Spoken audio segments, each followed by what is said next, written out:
Welcome to the referee's corner.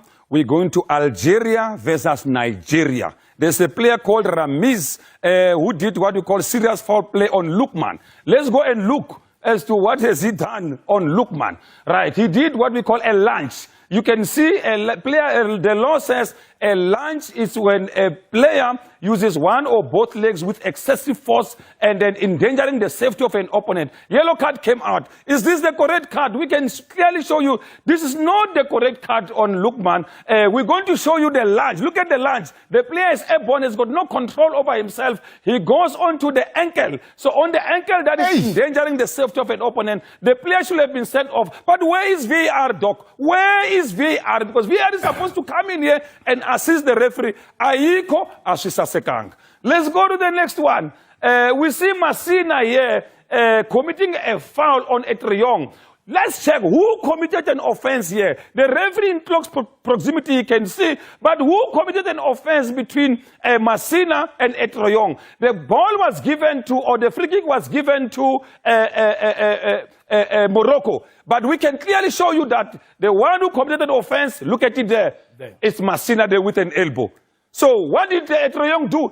Nothing. But the foul goes to Morocco. I don't know. And this offense happened on the penalty area line. So which is what? Which is a penalty with an elbow. Was it given? No. VAR intervention? No. Angas. Let me go to Abongile Tom.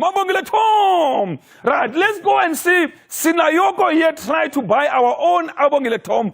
Look at him there, pretending to have been fouled. But who fouled who here? You can see that Sinayoko is stamping on Koulibaly. Look at it there. Koulibaly going down. Who stamped on who? He stamped. So he's the one committing an offense, Koulibaly, Sinayoko, and then he's falling to buy Abongile Tom at high pa. Asienzi Lenim Zanzi. Play should continue.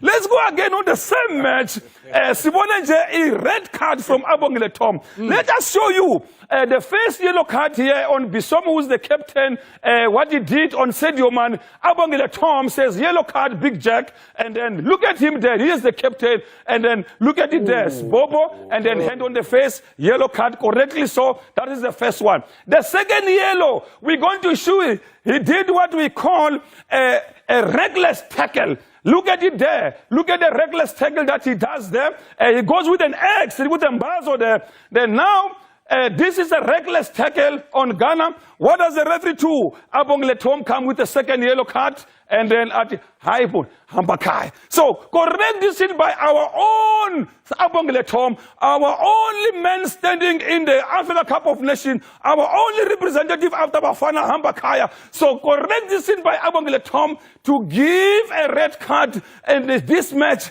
and then all we can say is South Africa. Not is what is Patrice Lumbumba way to Nangule.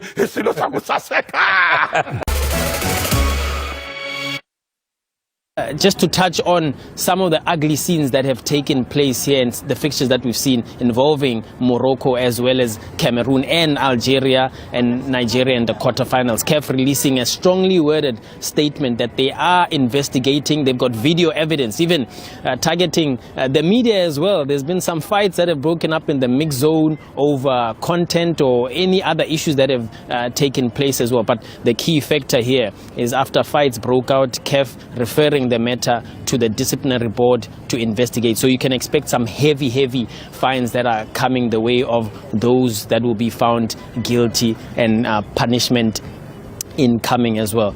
And we know in the next few weeks we will be building up to the Betway Premiership. So I know I'm away from home, but I'm going to take some time also to show you that I've been keeping abreast with what is happening in the local scene as well, because as soon as I get back, we head straight into our local domestic league as well.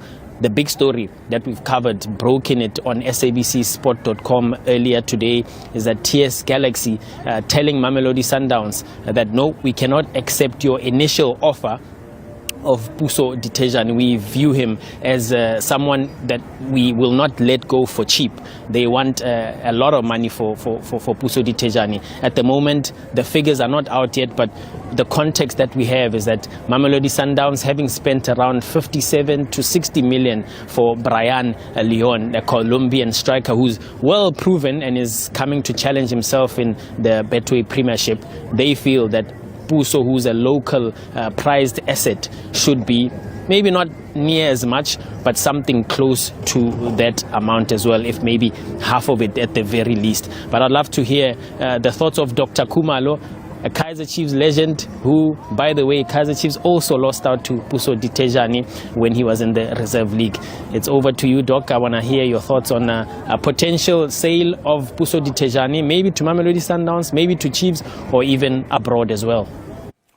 I guess, Mazola, I think if whether he goes to Sundowns or Chiefs, but abroad, it's appealing for me because a young player is going to enjoy the top level in terms of the standard Yama teams outside South Africa, because this kind of talent, we misuse it sometimes in South Africa. We end up buying a player, play 6 games, the next thing is nowhere to be found.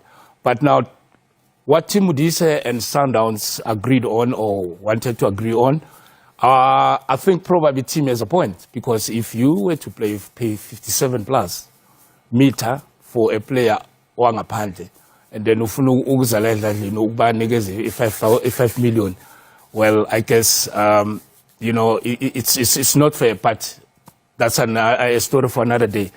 Then again, you go back to Kaizer Chiefs. The boy was there before. He's coming from the development of Kaizer Chiefs. And now it's been a trend, it's been a norm at Kaizer Chiefs, because I can tell you that there are so many players that they found themselves in this kind of a situation.